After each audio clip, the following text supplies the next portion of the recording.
This is that real dark, toxic shit we like to watch but never experience. You thought the messiest university friendships were over, hookups that wrecked lives, jealousy that burned everything down, bad decisions we all secretly loved. Then bam, GMMTV hits us with Only Friends Dream On. Yes, if you were wondering if it can get worse, we're in a cutthroat theater department now, which means the drama isn't just in their friendships anymore, it's literally part of the curriculum. Today we're talking about this absolutely dangerous main cast, Earth Mix, AouBoom, and Joss Gowan. And before you ask, yes, there is a potential for any of them to kiss anyone. We're diving into episode 1 reactions, what kind of mess we're about to witness this time, and what connects it back to season 1. Hey guys, I'm Blush. If you're new here, where have you been? This is our little corner of the internet where we talk all things BL, the industry shenanigans, actors, and all of the drama. Respectfully, of course. If you love keeping up with GMMTV, I have a whole playlist of curated videos I'll link below. But sometimes you can't keep up because the content is being blocked in your region. Don't worry, grab NordVPN, select a country you need to be in to unlock your show. Yes, I actually use this and pay for it myself, but if you're planning on getting it anyway, I do have a link pinned in the comments. Disclaimer, this does contain spoilers for episode 1 of Only Friends Dream On and the original Only Friends series.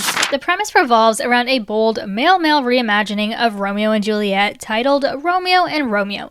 The production is directed by senior theater student Jack, played by Earth, and this play basically becomes the pressure cooker for everything. Rivalries, exes forced back into proximity, unrequited crushes, power plays, and the classic theater kid specialty, completely blurred professional and personal boundaries. Up until now, Dean has almost always landed the lead role, partly because he's a great actor and maybe because he was dating the director, but that relationship, over. And Jack is now determined to cast someone else as Romeo, if only to prove a point. Enter Raffi. He's had a crush on Jack since freshman year, and he decides to challenge Dean for the lead role. Meanwhile, Dean is still very good at getting what he wants, so he ropes in Jack's younger brother, played by Oo, to keep Raffi tied up, in more ways than one. Then we have Arnold, played by Joss, and Tua, played by Gowan. They're close friends, but one of them has clearly been stuck in the friend zone for a while now, and things only get messier when they also get pulled into the chaos surrounding Romeo and Romeo.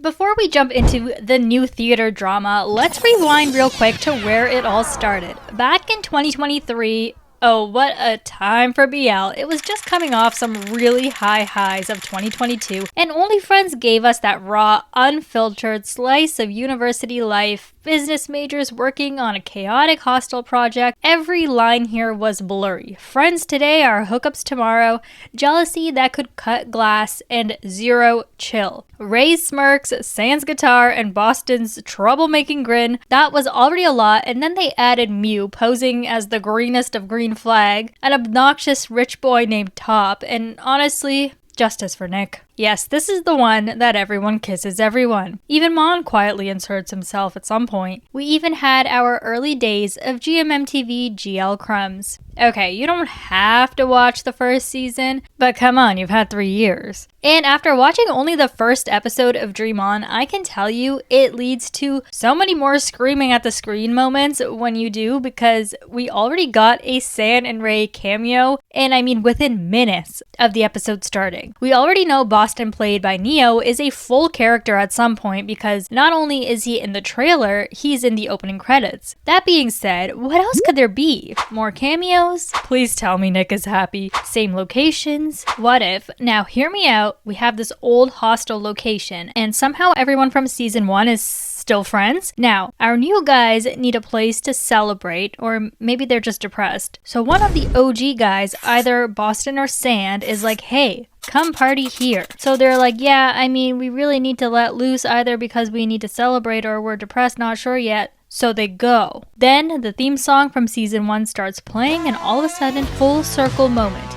Okay, that's more of an oval, but you get the point.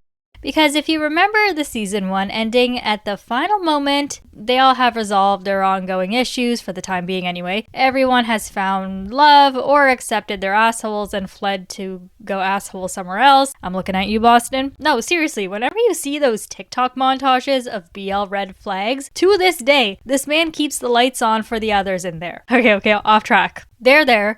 and now I want to sit back and relax and enjoy my evening.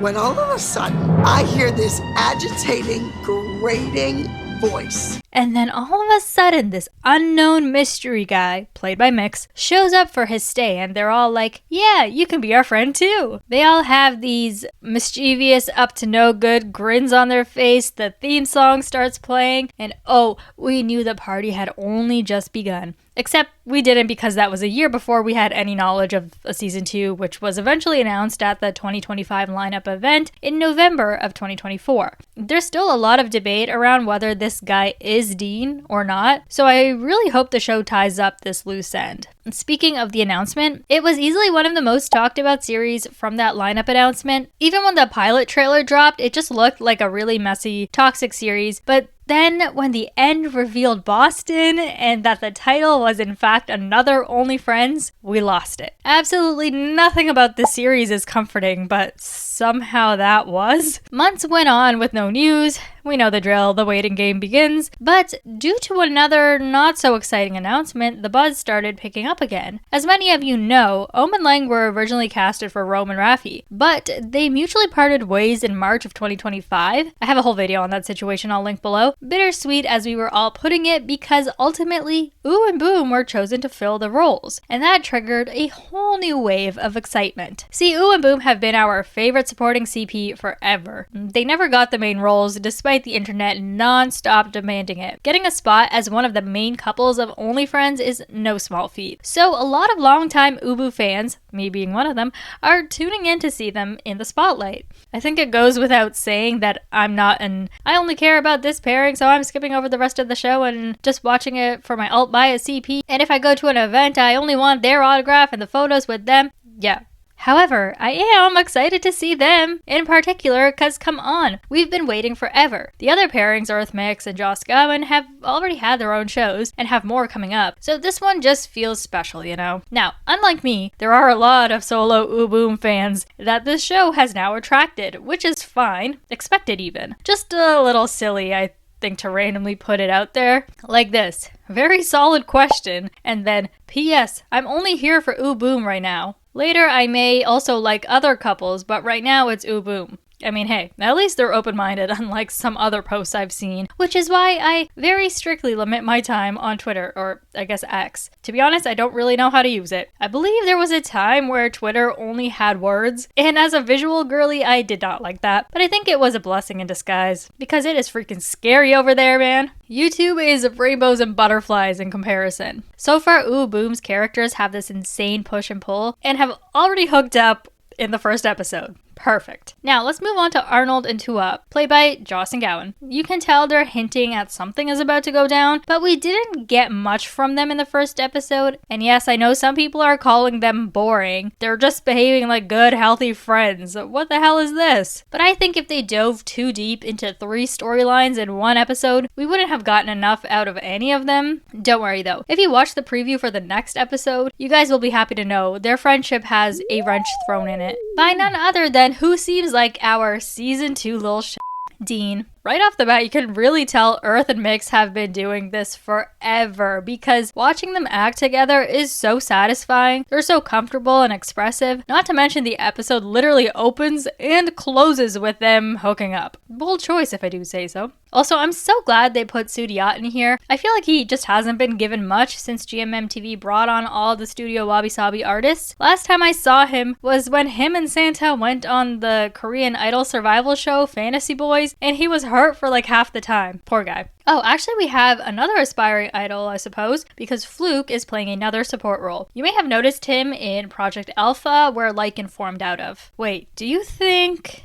Well, no, because we also have Pod here. Like, one of them is gonna kiss at least one of them. Maybe 2 of them. Maybe Mark is with one of them? Guys, I forgot how fun it is to make videos on series before they air, because it's just, you get a theory, you get a theory, you get a theory. Lately, I've been dissecting series once they're done, because I feel like there's more to talk about, but honestly, even now I won't shut up, so I guess it works both ways. Wait. Other stuff we can talk about, like the fact that Jack and Rome are brothers, but no one in the school knows, that just screams messy. I'm thinking maybe stepbrothers. I'm waiting to see what the horrible thing Dean did to Jack is. I don't think it's anything along the lines of misunderstanding or miscommunication, because Dean has this whole unapologetically going to do what I want to get what I want vibe to him, so he very well could have just done something knowingly it would hurt Jack and did it anyway. Also, all of the jewelry and accessories in this, the ear cuff, the whole line of studs, the regular studs, the glasses, the nose ring, hello? Plus all of these tattoos, oof. These are in fact children of the arts. I guess you should also know where to watch this because it's quite confusing. Like, I'm in Canada and I don't have it on GoGoLala, but I can see it on YouTube. But I might do a little VPN action and go over to the GoGoLala one in case I'm missing an uncut version. Also, I would steer clear of the My Drama List comment section for this series because it is a war over there. I guess we started off with a bit of a lower rating, which is kind of normal for series when they first start, but we have been gradually going up closer to an 8. So after that wild episode 1 drop, where do we stand? Is Only Friends Dream on delivering exactly what we craved? Actually, by now episode 2 should be out, so let's discuss in the comments. If you enjoy these GMMTV BL discussions and want to help keep the channel going a little easier, I do have a membership thing set up. It's just a couple bucks a month, like tossing a coffee my way to make sure I'm caffeinated for digging through the trenches of the internet. It gets you priority replies in the comments, a fun badge next to your name that changes over time, and emojis to unleash some custom chaos in the comments, if you're into that. No big deal if not though, you're already here watching and that means a ton. See you in the next one.